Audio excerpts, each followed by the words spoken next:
Carpe Jesus. I went hunting up in North Texas. I've got a hog out there in the field behind the brush. This is the same field where a couple weeks ago Ben and I killed a bunch of hogs and we ended up fleeing the field because the bugs were absolutely terrible. Now the wind's in my favor, so that's good, and the hog doesn't seem to be taking notice of me, and I hope to get a shot at him with my 6.5 Grendel with the silencer Omega suppressor. And of course I'm getting video with my DNT optics ThermNight TNC635R. It's a multi-spectral weapon sight.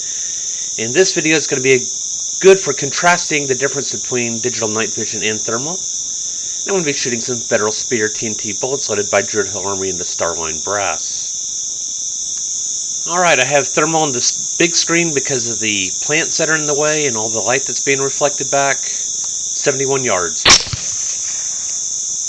And the hog goes right down. And as you can see, it's a lot easier to see with the thermal in this case than with the digital night vision. The hog came in at 140 pounds and was a boar. Brass catcher by Tactical Brass Recovery. And he was a tripod. His right front leg was missing. It does not appear to be from an injury. I think it's going to be a birth defect. What do you think? Several nights later, I'm in the landowner's hayfield. The hay has been cut, but has not been put into windrows yet. And that's a hog out there at about 385 yards.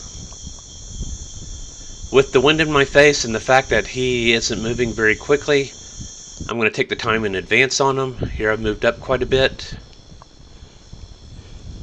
And I'm comparing the thermal view of what is a wet hog as I try to get into focus versus the digital night vision view, which is in the inset image in the upper right corner. And I'm out here about 226 yards. And I'm going to move up again. Still with thermal on the big screen.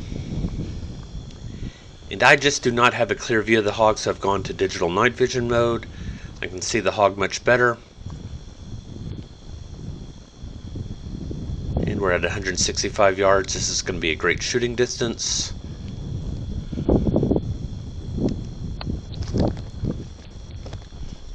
Alright, get squared up on my shooting sticks. Here we go. Hog goes down, but it's still upright, so I give him a second shot. I probably could have just waited. And there he goes. So in this case, the digital night vision worked a lot better than the thermal did, in part because there weren't any obstructions in the field to reflect the light from the IR illuminator for the digital night vision, and because in this case the hog was wet and wasn't giving off a very good thermal signature. In an open field like this, it should have been a wash as to which one of these would have been better at this distance, and obviously the digital night vision was just better. In other cases, it's going to be the thermal. Just depends upon your circumstances. It's nice to have a scope that does both. Here's how I found the boar underneath the cut hay. And he came in at 195 pounds, and he did it for my night.